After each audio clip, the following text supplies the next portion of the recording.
Fueled by Temperance Spirits, Edmonton's leading non-alcoholic beverage provider. Order online for doorstep delivery.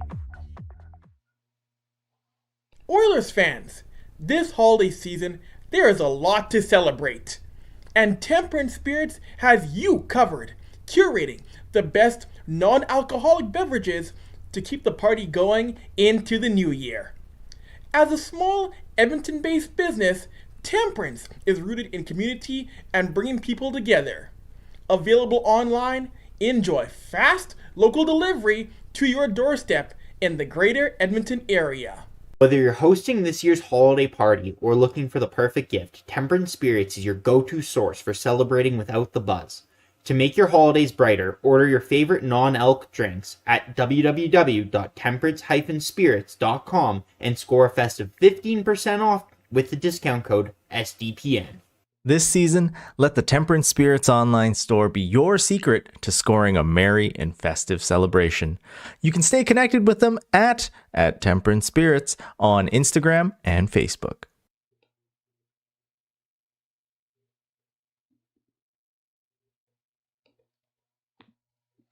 Oh, the weather outside is frightful, but the Oilers find a way to win once again. From behind.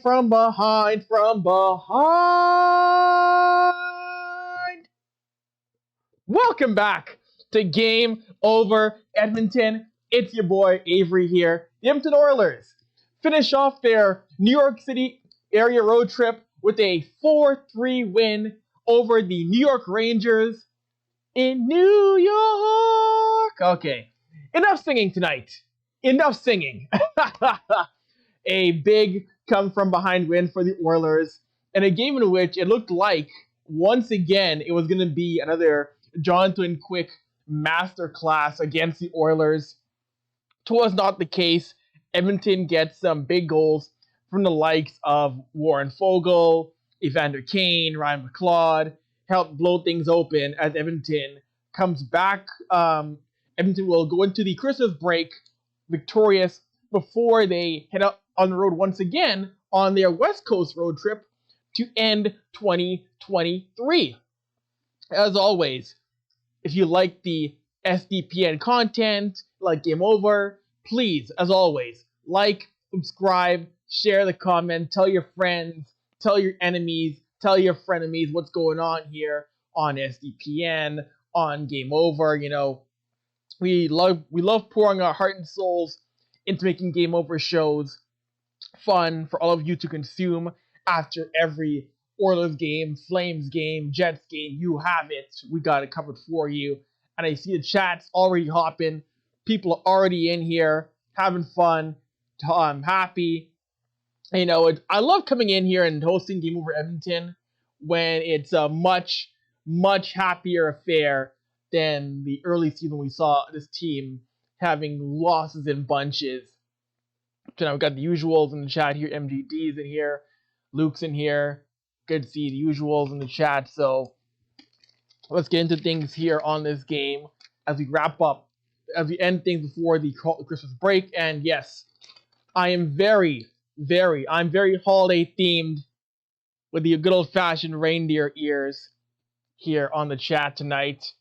As you can see, we gave Dennis and Zach tonight. You know, Dennis and Zach tonight got the break, so it's your boy. I'm here in the host chair tonight, holding things down. And, well, this game started off. Blake Wheeler gets things going with I gotta admit, that pass from Mika Zibanejad to open scoring. Oh, that pass from Zibanejad to Blake Wheeler out in front. Brilliant pass, brilliant play. That was just a solid play in front to beat Stuart Skinner. The Rangers opened things up to get that first period going. But Edmonton, they're buzzing. Late in that first period, they got their chances in that first period. Leon Draisaitl misses the net, short-handed. His shot goes just wide.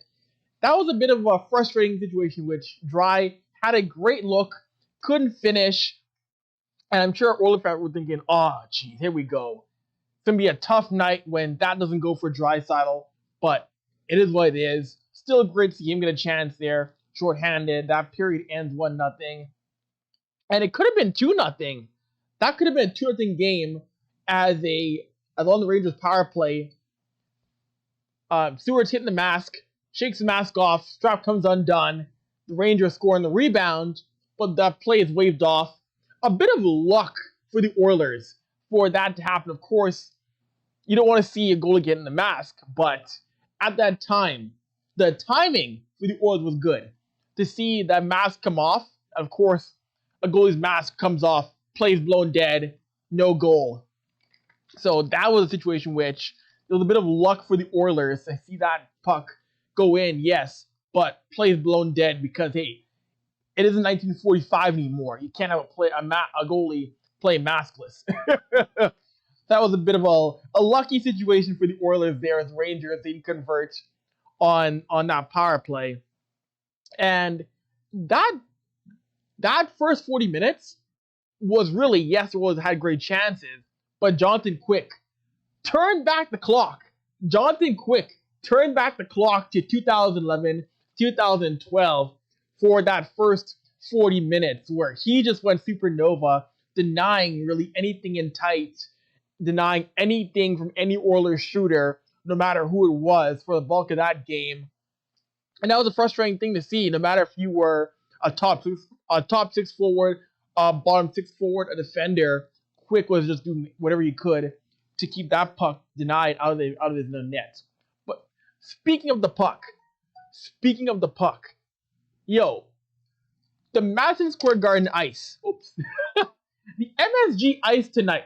What was going on? What was going on in New York tonight?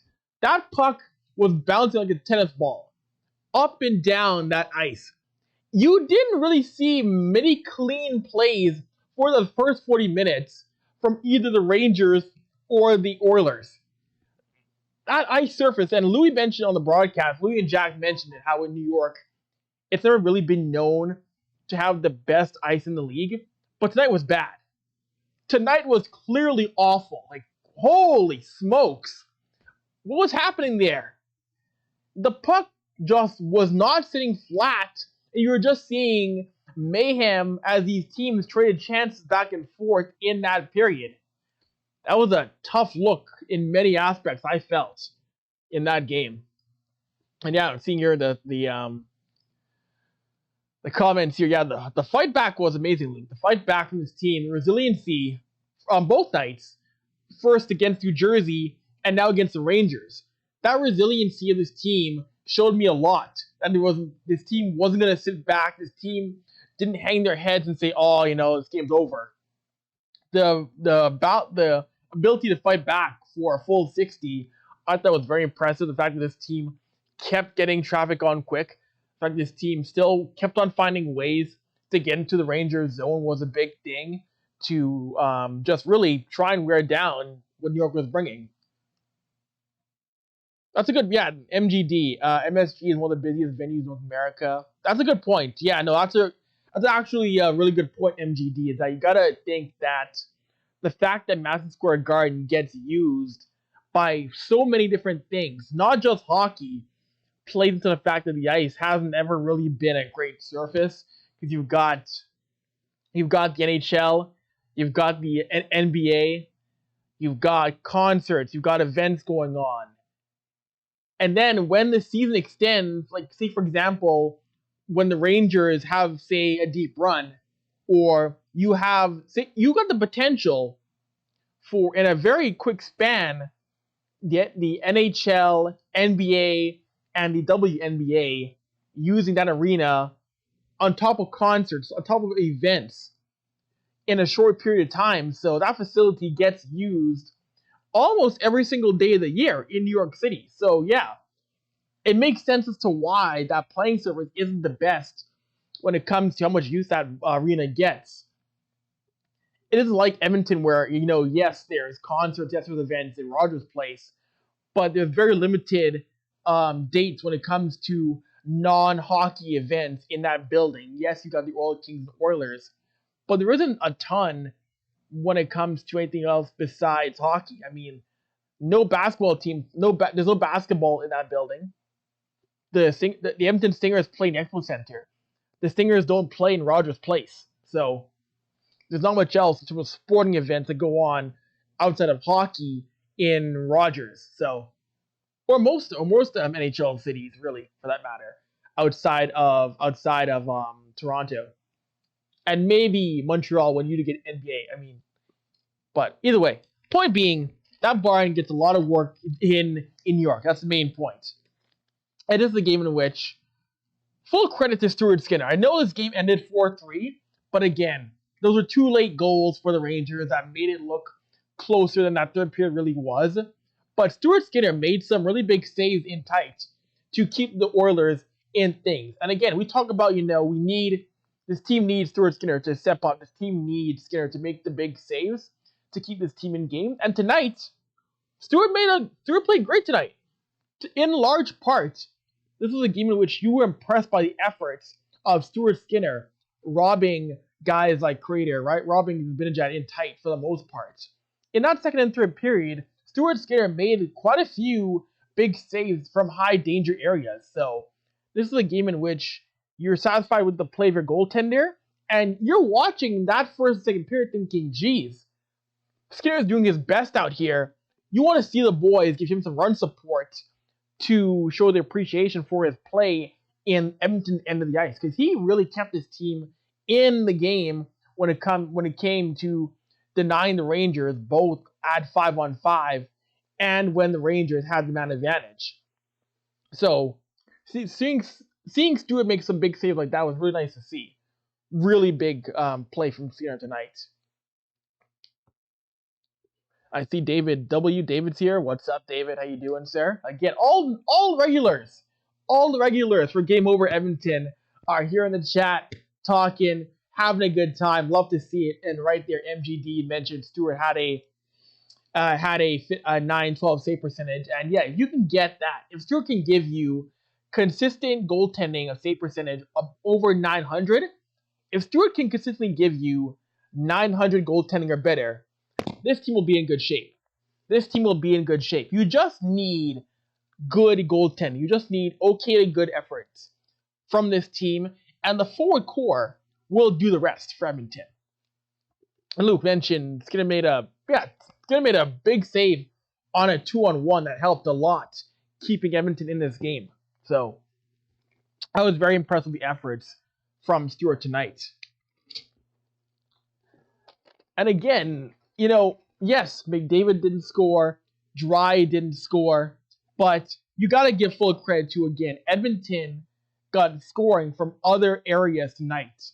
You got production from other areas. We get to the third period now when Edmonton got offensive droves. Once again, you got 3 goals in less than 7 minutes. That's what you want to see for Chris Knobloch and Paul Coffey on that bench. You want to see a production coming in as they finally found a way to crack Jonathan Quick. Zach Hyman, his 19th goal of the year. Zach Hyman keeps us up. Lead the team in scoring for Edmonton. Zach keeps us up. You're going to see Zach Hyman in the All-Star game in Toronto. You are going to see, once again, 3 Oilers in the All-Star game come February. It's going to happen. Last year, Skinner, McDavid, Draisaitl. This year, you're going to see Hyman, McDavid, Draisaitl in the All-Star game. You got to be happy with Zach Hyman again tonight. Ever since coming from Toronto, Zach Hyman has found his groove in Edmonton's top 6 and has been producing, getting to the front of the net, finding ways to score once again. Zach Hyman is going to be well past a 30-goal guy again. That's what I love about Zach Hyman. He's stepping up when there's nights when McDavid or Draisaitl don't score. You can rely on Zach Hyman to find a way to get to the front of the net and contribute with the goal in tight. I see a comment from KQ. Thank you, KQ. I appreciate that. Avery for PM. That would be funny. Yo, can you imagine being the Prime Minister? ESPN is sleeping on this guy. Yo, thank you. I appreciate the comment. Those are some kind words. Very, very kind words from the chat tonight. Hey, that'll be fun. ESPN, would that be fun? But hey, in the meantime, we're gonna keep doing our thing, holding things down here on SDPN until that time comes, hopefully. But that again, and then after Hyman opened the scoring for the Oilers up to tie this game up, Evander Kane gets his 13th. Evander Kane jumps on his own rebound, gives Edmonton a 2-1 lead. And again, you mentioned that getting in tight, finding ways to be quick within 5 to 8 feet, and then you just felt the momentum shift after the Hyman goal, after the Kane goal. You just felt the momentum shift for Edmonton. They kept the pressure up. They kept driving the play in the New York end of the ice, which you want to see more and more of going from the first and second period. You saw Warren Fogle get his goal. Warren Fogle makes it a 3-1 game. And then Ryan McLeod makes it a 4-1 game. Fogle and McLeod stepping up, I love that. And over the past few games here, Ryan McLeod has found his game under Chris Knobloch. You know, we've been on the show before, myself, Dennis, and Zach. We have been Jay Woodcroft truthers. We've been very big fans of Jay Woodcroft. And yes, it sucked to see Jay Woodcroft lose his job as head coach. But Chris Knobloch somehow Chris Knobloch and Ryan McLeod have found a way to click. Chris Knobloch has found a way to take Ryan McLeod's game to the next level, which I think is beautiful. I retweeted on Twitter, Jason Adams, at Adams on Hockey, friend of Game Over Edmonton, pointed out that Ryan McLeod has 9 points in 18 games under Chris Knobloch. It's nice to see certain depth guys, are getting their chances under Chris Knobloch and are confident with the puck. They're confident going to the net under Chris Knobloch. And again, that's going to be a big thing for this team, is the production from not just the typical names of McDavid, Draisaitl, Hyman, Nugent-Hopkins. When you can get the production from, again, the consistency from the guys like the Ryan McLeods, from the Warren Fogels, from the Sam Gagnes. I know Sam Gagne didn't play tonight. Sam Gagne was hurt in the game against New Jersey. But Sam Gagne got a point once again against the Devils. When you've got these guys in your bottom six, playing confident, going to the front of the net, and not being afraid to score, not being afraid to shoot, oh, magnifique.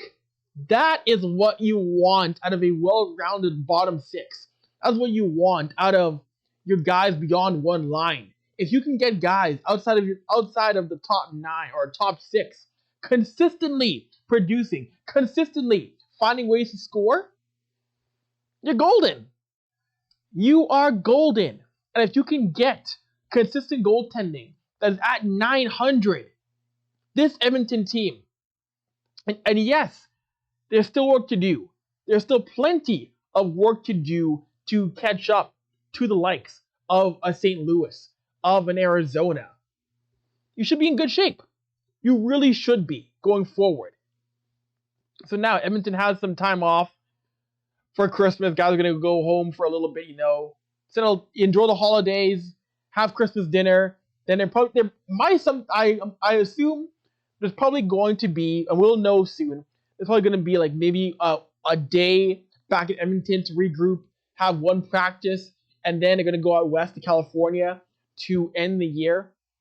And then right there again, you finish the year in California, and it's, again, these are all divisional games. You got to beat Anaheim. You got to get points against LA. You got to get points against San Jose. I know Anaheim and San Jose aren't the best right now, but you got to get points off of LA. No ifs, ands, or buts about it. You cannot escape Los Angeles with a 0. At least 1 point off the Kings. You have to. That's just reality of things. Ideally, you also get points off of Anaheim and San Jose, teams that you are better than in your division. So, it'll be fun to see how things go when the team gets back from the Christmas holiday break. Anyways, we'll start winding things down here on Game Over Edmonton. You know what? Let's go into the press conference right now. Press conference time. Any questions, comments you want to get off, anything you want to get my way, now is your time to get some questions off, inquiries, whatever, thoughts on the game, thoughts on the team, this is your time now to fire away before we head off on to the Christmas break for the Oilers. So, a fun game, an entertaining game, and a game in which, you know what? Remember back when Edmonton used to play New York, and this was a guaranteed loss? How things have changed. How the tables have turned from the days when Edmonton used to go into Madison Square Garden, and this was a guaranteed loss. Certain barns, Edmonton, just couldn't win in for a very long time. New York, New Jersey, Boston, they have now gotten wins off of these teams at home quite a bit over the past few years in the era of McDavid and Draisaitl. Years ago, they never got wins against teams like the Rangers in New York or the Devils in New Jersey. It was a very rare thing to see. All right, let's see. Question. Okay, we got some questions here. Nice. Good to see the chat's popping with some questions before we wrap things up here. Riza. I believe that's Riza. Oh, Riz Awesomeful. Okay, I think that's how you say the name. Riz Awesomeful. What is your opinion of the Rangers long term? You know what? I like what Laviolette's doing with the Rangers. I'm happy for the Rangers. I think hockey is better when the Rangers are a good team in the Eastern Conference. So I do think what you're doing with Lavi with Kreider is a bit of jet. I think that's going to be a team that's going to win at least one playoff series in the Eastern Conference. I think long term, this is a team that's going to be a threat in the East, especially against teams like Boston and against the Leafs. Now, are the Rangers going to be a team that's going to win a Stanley Cup in the coming few years? I'm not sure yet. I don't know, because again, as much as I think they're going to be a team that will win playoff rounds, you still have to go against Tampa, Boston, who yes are in decline. Florida as well too. Florida's still in the mix, but I think the Rangers are going to be a team that's going to be a challenge going forward. But as long as Quick can't, even though yes, we saw the third period struggles with Jonathan Quick, if Jonathan Quick can just be stable, I think New York will be in decent shape. Iffy at worst. Luke, this is the Oilers' first back-to-back. How would you feel how they came out of the first two? How much was because of them being tired? I felt it was okay. I mean, ideally, yes, you don't want to see the slow starts. You want to see them come out. You want to see the starts a little bit better against teams like the Rangers and against the Devils. But you know what? End of the day, they found ways to get 2 points. That's the big thing. So, not perfect, because again, you were playing from behind in both games. So, if you were to grade these two games on the back-to-back, their first ones, which it's surprising, it took until December to get their first back-to-back of the season. I'll give them a B minus. B minus. Yes, they won, but there's things to improve on. So I would say 81 out of 100. B minus. Good effort. Good to see guys besides McDavid and Draisaitl score. I mean, heck, we got Adam Ernie. We got an Adam Ernie goal. Adam Ernie scored on this road trip in these back-to-backs. I mean, you know what that means? West Coast trip? Connor Brown, baby, you're scoring on the West Coast trip. Connor Brown, you're scoring on the West Coast road trip. I hope. But no, I think it was tough being tired. I think being tired did play a little bit of an impact in there, because again, the travel is tough. When you're that far west, it's always going to be tough when you're in the Mountain Time Zone for the Oilers coming to play the Rangers, Devils, and Islanders in that short span. In that short span, it's going to be tough, because again, it isn't the old days when they would do this multiple times a year. Back in the old Gretzky days, you only play these teams in their home buildings once a year outside of the postseason, so it's going to be tough to adjust. But I thought they did okay. Again, wasn't perfect. You wanted better starts against the Devils and against Edmonton. And against the Rangers. You wanted better starts for sure. But you know what? You found a way to get the 2 points. You found a way to get 4 points to end this road trip. So, you know what? Take what you can. Be happy with the ending. And, go home. Enjoy Christmas. Then get ready for the West Coast trip. Get ready for it. And again, but with this being said, when the roster freeze comes to an end, Ken Holland, you need goaltending help. Not to disparage Calvin Pickard, not to disparage Calvin, but you need a better solution to play with Skinner than Calvin Pickard. Again, yes, Pickard got the win against the Devils. Full kudos to Calvin Pickard. But long term, for this team in net, you're going to need to find somebody else to roll with Stuart Skinner. I'm sure many will agree with me on that statement.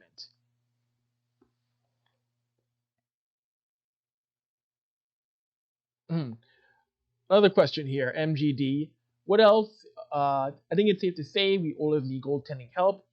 But outside that, what more do Oilers need? What do you think is the most important thing to look at getting? If we look at outside of goaltending, I would love to see them bring in some more help in the wings with Draisaitl. I think long term you're gonna need some help for Draisaitl on the wings long term. Again, and it's nice to think. I mean, we can say it, but is Ken Holland gonna do it? Is Ken Holland going to actually pull the trigger and get some help for Draisaitl on the wings? Is he going to actually trade for a goaltender? And we know Edmonton is cash strapped. We know that. But there are ways to get around that. There are creative ways to get around your cap issues. The good teams figure out how to do it. Tampa does it. Vegas does it. We've seen Vancouver. Vancouver has made trades to figure things out, to improve. That's the thing. That is the thing. Edmonton can't just throw their hands in the air and say, oh, the cap. Oh, it's tough. Ken Holland, you make $5 million to figure this out. And yes, I know Ken is going to be gone next year. We know Jeff Jackson is going to have somebody else in that role of GM next season. But for right now, it's not time to throw your hands in the air and say it's difficult. You can't just say it's tough. Right now, you got to figure it out. You got to get creative. You got to get creative and do that. You got to figure that out. Because again, you have McDavid and Draisaitl. In years 9 and 10, you got Zach Hyman playing very well. Ryan Nugent-Hopkins stepping up once again. Your top six once again is stepping up for you. You cannot waste another year of production. And Evan Bouchard has taken steps again to be your franchise blue liner. This season, you're getting a better year from Darnell Nurse. How do you not take advantage of that if you're Ken Holland? Get creative. You have to. You really have to. Last question. Okay, let's go. Last question to Luke. What are you doing over the break? Oh, me? My break. What am I doing? Okay, so I got some dinner plans. Having dinner here at Avry Manor with my mom and my grandparents. Having a nice dinner with them. We do a dinner every single year. Relax. And we watch the Christmas Day NBA games as a family. So it's fun to do that. Chill out. And then you know what? Then it's back at it for all three of us. For Zach, Dennis, and myself. We'll bring you some more shows before 2024. But no, I'm looking forward to Christmas time. You know, just relaxing, decompressing. You know, I think we all, players, media, fans, need a couple of days or two to, you know, not get stressed about the Oilers or the NHL. So it's going to be fun to have a nice dinner with the family on Christmas Day, enjoy ourselves. And again, I hope all you guys in the chat, I hope all of our people in the chat have a nice Christmas as well, or whatever you do over the holiday season, because, again, people do different things. Not everybody has a Christmas. So, hopefully on December 25th, you all enjoy your time with your loved ones, your friends, or whoever you're close with, as we, take a nice little break here on Game Over Edmonton. But, we're going to come back again. We're back here again for the West Coast road trip. And all three of us are going to be doing shows on the West Coast road trip for games against LA, San Jose, and the Ducks. So you're going to get a nice dose of myself, Dennis, and Zach to end the year. And then, when the new year kicks off, January 2nd, Edmonton, Philadelphia, Dennis and Zach are back at it once again to get the new year started. But don't worry, you'll see me again in the new year. So, hey, we're excited to keep doing Game Over Edmonton after the break. So, anyway, wrap things up here on the show. Thank you all for tuning in. Have a safe holiday season. We'll see you guys again in about, 6 days or so? When Dennis and Zach are back at the helm. Or is it me? We'll double check that. Either way, stay tuned, have fun. It's always a blast doing Game Over Edmonton. Until next time, we're out. Later.